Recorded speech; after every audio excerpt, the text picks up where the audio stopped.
Hello, everyone. Yesterday we talked about the positive commandments that we are supposed to educate our children with, and today we'll talk about the negative, meaning don't do, which we already sort of mentioned. For example, not to steal, not to um, lie, etc. So these are the teachings of our rabbis. It is a mitzvah to train children to avoid prohibited activities from the time they begin to understand that certain things are permitted and certain things aren't prohibited. In other words, it is not enough that a child understands that they must stop what they are doing when they are told no. Rather, they must understand that what they are doing is never allowed. Most children begin to understand this at approximately age 3.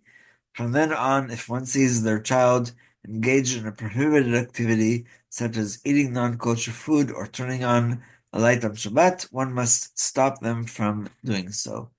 Once a child reaches the age of chinuch, which we said yesterday was 6 or 7 for most kids, when we start teaching them Torah at about age 6 or 7, one should begin to explain more about the principle behind the prohibitions so that they will know how to observe them properly.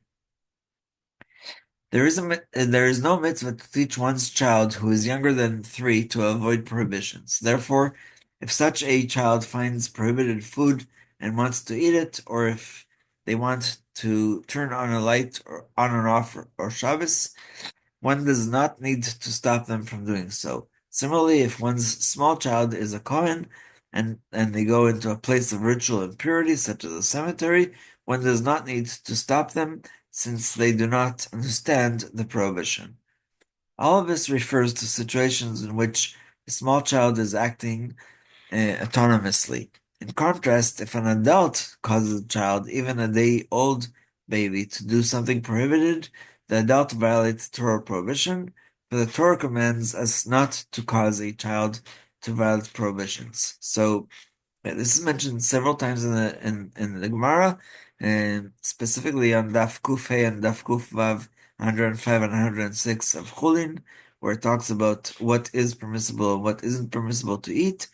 And the Gemara there has a discussion about katan ochel nevelot, that a child that eats dead animals, um, because it's not a situation of life or death, but rather that's what they have or that's what they're offered. We are not obligated to refrain them from doing so unless they are at the age of chinuch. So that's basically, again, like we said yesterday, it's the quasi age where we don't really know, if we're not the parents, how much of the understanding this child has or doesn't have. And so, um, continuing this, thus one may not feed a child blood or insects, or bring a young Kohen into contact with ritual impurity. An adult may not even feed a child rabbinically prohibited food.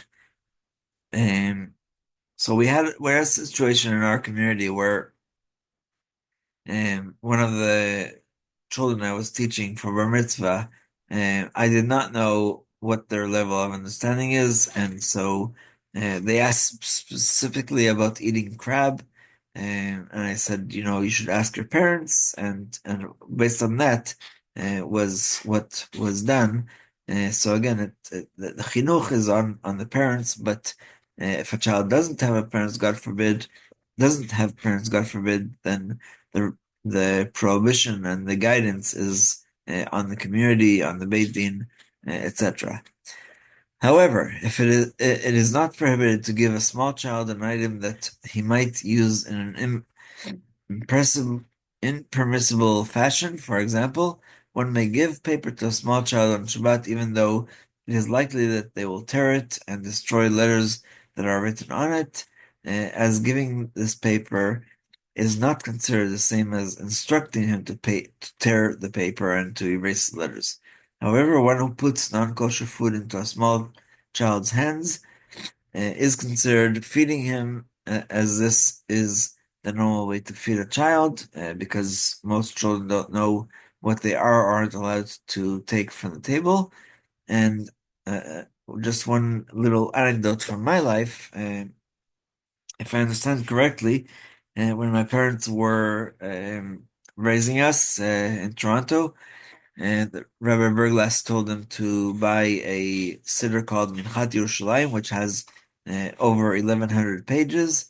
Um, and even though we were going to tear some of the pictures because there's lots of pictures there, but what the laws of brachot are, etc.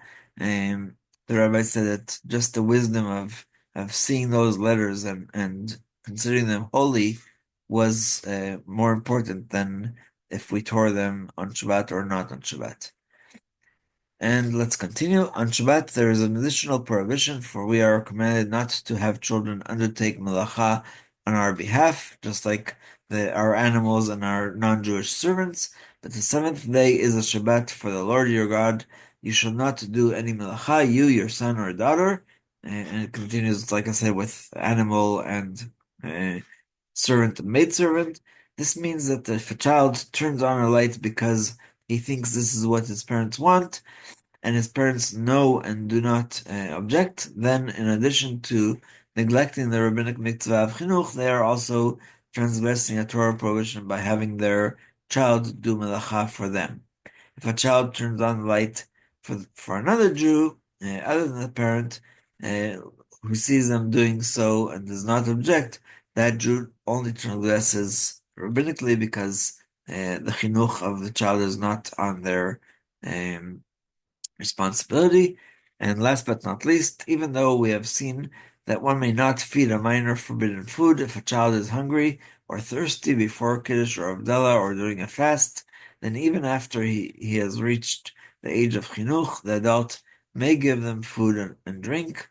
It is only forbidden to feed a child food that is intrinsically non-kosher, what's called bayadayim, according to the Gemara and Chulin, if the food is kosher but rendered unfit by the time, meaning like pigul or something like that, a child who is hungry or thirsty may be fed, and so fast days and pigul and all the other limitations that we have about food, as long as the child is not being fed by us deliberately to break the halacha, it is permissible because they don't understand what the actual meaning of kosher food is, and we are going to stop here and open up for questions.